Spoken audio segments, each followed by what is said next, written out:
नमस्कार मित्रांनो, आज आपण बनवणार आहे कोथिंबीर वडी। त्यासाठी आपल्याला लागणार आहे ताजी चिरलेली कोथिंबीर।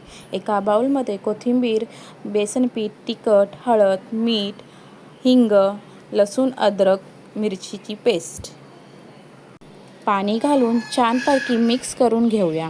एका भांड्यामध्ये आपण ते मिश्रण घालून छानपैकी गोल आकारात पसरून घेऊया। त्यानंतर याच्यावर आपण तीळ छानपैकी पसरून देऊया।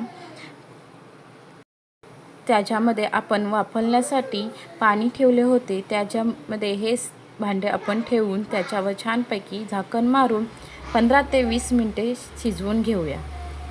थोड्या वेळ आपण वडी थंड होऊन दिल्यानंतर त्याची आपण कट करून घेऊया।